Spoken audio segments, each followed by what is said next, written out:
I woke up this morning to see that my last video, Salute to Creationist Women, had stirred a hornet's nest of controversy in a way I never envisaged.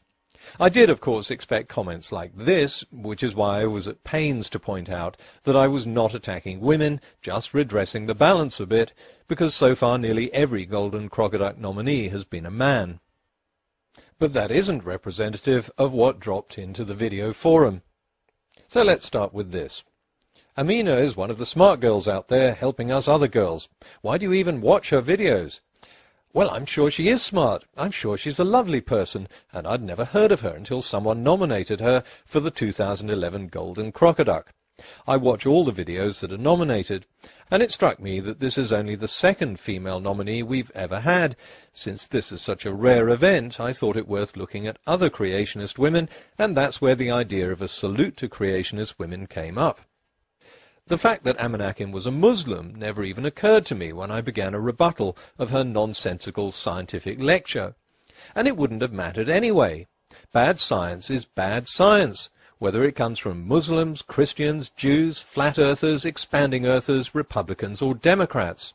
I simply laid into her unscientific claptrap in exactly the same way as I've laid into every other creationist preacher who misrepresents science in the public. Basically, his theories had something to do with this idea that man became more and more intelligent, and as man did so, as man evolved, man became whiter and whiter. To me, the fact that she was a woman or a Muslim makes absolutely no difference. Why should it? But a lot of people who clearly didn't watch the video immediately began to foam at the mouth. You f***ing intolerant arsehole! How dare you make fun of an innocent girl just because she has her opinions and you don't agree? I don't see the point of this video. Oh, you're so awesome because you made fun of a girl on the internet. Well, then you wouldn't see the point of any of my videos on Golden Crocoduck nominees because I'm an equal opportunity scoffer. For the last 5 years I've been making fun of creationist men. Grady, you're obviously able to look at the pictures from these scientific papers, but for some reason you can't read the captions. The problem the evolutionists have, though, folks, if we extrapolate backwards just to 20,000 years ago. How long? 20,000 years ago. 20 million? Not 20 million. 20 billion? Not 20 billion. 20,000 years ago, the heat produced by the magnetic field would have liquefied the Earth. Get the fuck out of here. That's just 20,000 years ago. And 1 million years ago, folks, get this, the magnetic field would have been so strong, it would have vaporized our planet. Vaporize the planet? Now, I had to think long and hard about this, because even for a creationist theory, this is nuts. So you think by now that Andy would get it? Nah. Where did the chemicals come from? Where did the planets come from? How did the chemicals make all the planets? Well, Andy, if you can't be bothered to listen to the answer Aaron Ra gave you, then do what I suggest all clueless creationists do and check out the library room at your local primary school. I want to be kind to Kirk Cameron rather than suggest that half his brain must have been sucked out in a freak vacuuming accident. Occasion, I should find new life inside. You may smile at this. But as soon as a woman is the target, she's an innocent girl, and her scientific baloney apparently shouldn't be criticized. I don't hold back because of someone's gender or religion, and I don't see why she's any more innocent than Ken Ham, Peanut Butter Man, or Crocoduck Boy, who, like Amanakin, choose to preach science on the internet. Amanakin is an intelligent, thinking adult who chose, of her own free will, to publicly post a video teaching people that Darwin's theory is something about humans getting whiter as they became more intelligent. If another YouTuber like Nephilim Free had said the same thing, I would have torn into him in equal measure, and I'm sure I wouldn't have received a lot of messages about how he's just an innocent boy. And it's not Amanakin's opinions I disagree with. She's welcome to her opinions. I'm rebutting her claims about scientific facts. For example, that chemical reactions happen by chance. And I hope I showed very clearly that they don't. That's the whole point of doing these videos. It's just plain wrong saying abusive and hurtful things about one's religion. Oh, obviously I Love Geneva Lane didn't watch the video, but that's no surprise. Nothing in the video said anything abusive or hurtful about Islam, just as none of my other videos say anything hurtful or abusive about Christianity. What I go after are misleading scientific claims and the preachers who teach them. The only time I mentioned Islam in the video was to make the point that if I wanted to learn about the history of Islam, I wouldn't reference just one book that set out to show that the religion was nonsense, and I'm sure Muslims would agree. We're allowed to believe whatever we want. I suggest the whiners watch the video before commenting, because you're beginning to sound a bit stupid. If you watched it, maybe you would have heard this.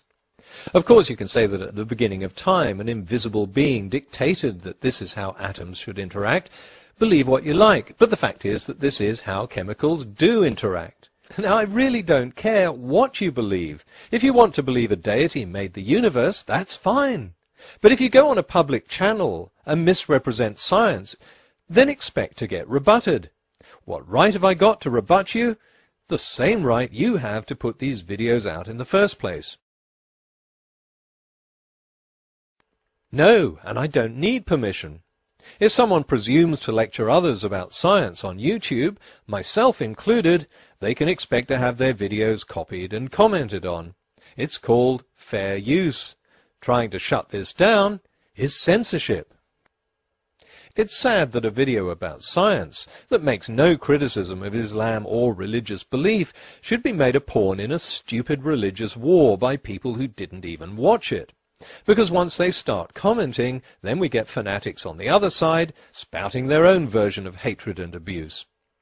I've had to remove 2 posts from this video forum, and I don't think I've needed to remove that number so far this year from all of my other videos put together.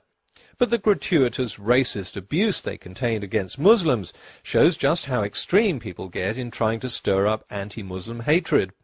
I was going to show the messages blanking out the profanities and the racial slurs, but they were so bad I couldn't even do that. Years ago I lived in Brazil and built a house in a favela in Salvador da Bahia. Like most of Brazil, it's a multiracial area. If one of my neighbours had to describe what someone looked like, they might say he was tall, fat or ugly, but they'd also describe his skin colour in some detail. A bit darker than me, he might say, about the same colour as Lucia. But if I tried the same thing in Britain, how can I describe Fred? Well, he's a bit darker than Mike Tyson, but not as black as this bar of chocolate. Yeah, people would be outraged. It's not about being PC, it's just making the assumption of prejudice in sensitive areas like race and religion. In Britain I'd be branded a racist for describing someone's skin colour as a way of identifying him. In Brazil, skin colour is just another feature. I should be as free to criticise Amanak's science lecture as I am to criticise Ken Hovind's, Ken Ham's or Peanut Butter Man's. If you mistake this for an attack on Islam, sorry, but you're an idiot. And if you complain about it on the forum, which you have every right to do, you become a whiny idiot. Oh dear, you're going to misunderstand that, aren't you? I'll get comments like, "You're calling Muslims idiots." No, again, I'm not talking about religion.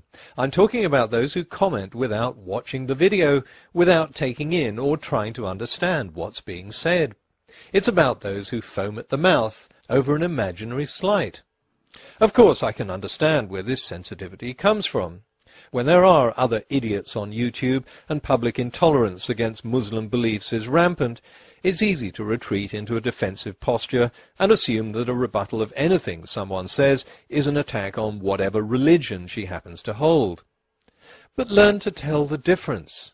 If you can't tell the difference, then that polarizing gap is never going to be bridged.